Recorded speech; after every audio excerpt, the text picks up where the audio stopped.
एक ठंडी और अंधेरी रात थी। शहर के एक बड़े बंगले से अचानक एक चीख की आवाज गूंजी। पुलिस जब अंदर पहुंची तो देखा मिस्टर शर्मा, एक मशहूर बिजनेसमैन, अपनी कुर्सी पर मरे पड़े थे। कमरे का दरवाजा अंदर से बंद था, खिड़की भी लॉक थी। टेबल पर एक गिलास रखा था, आधा भरा हुआ। पुलिस उलझ गई कि यह मर्डर है या सुसाइड।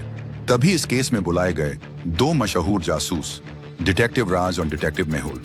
दोनों अपने अपने अंदाज में केस सुलझाने पहुंचे, पर दोनों की सोच एक दूसरे से बिल्कुल अलग थी। राज बोला, कातिल बहुत चालाक है, हर चीज पहले से सोचकर की गई है। मेहुल बोला, नहीं राज, ये अंदर का ही कोई आदमी है, बाहर वाला नहीं। दोनों कमरे की बारीकी से तलाशी लेते हैं। राज को टेबल के नीचे से एक सिल्वर पेन मिलती है। वहीं मेहुल ने गिलास की जांच करवाई। उसमें जहर नहीं था, बल्कि कोई और अजीब सा केमिकल था। पुलिस उलझी हुई थी। राज ने मुस्कुराकर कहा, देखते हैं कौन पहले सच्चाई तक पहुंचता है, असली दिमाग किसका है। मेहुल मुस्कुराया, चैलेंज मंजूर है। राज ने नौकर से पूछताछ की, ना साहब, पिछले कुछ दिनों से किसी से बहुत गुस्से में बात कर रहे थे। फोन पर फ्लैशबैक में मिस्टर शर्मा दिखते हैं, फोन पर चीखते हुए, माथे पर पसीना, चेहरे पर तनाव।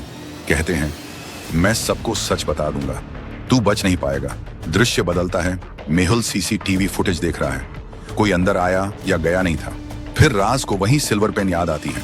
वो जांच करता है और पाता है उस पर किसी के फिंगरप्रिंट हैं, और वो थे डिटेक्टिव मेहुल के। राज चौंक जाता है, धीरे से कहता है, क्या मेहुल ही कातिल है? अब माहौल बदल जाता है। राज गुस्से में मेहुल की तरफ पेन उठाकर कहता है, मेहुल, तेरे फिंगरप्रिंट मर्डर पेन पर कैसे? मेहुल शांत आवाज में कहता है, राज, तुम बहुत होशियार हो, पर यहां किसी ने तुम्हारे साथ खेल खेला है। वो पेन खोलता है, अंदर से एक छोटी माइक्रोचिप निकलती है। उसमें सीसीटीवी फुटेज चल रही है।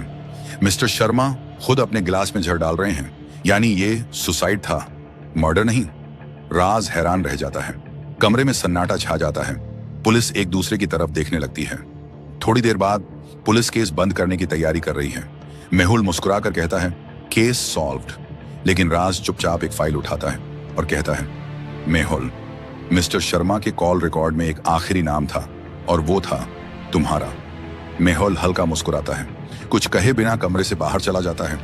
उसकी परछाई धीरे धीरे लंबी होती जाती है। राज दरवाजे पर खड़ा उसे जाता देखता है।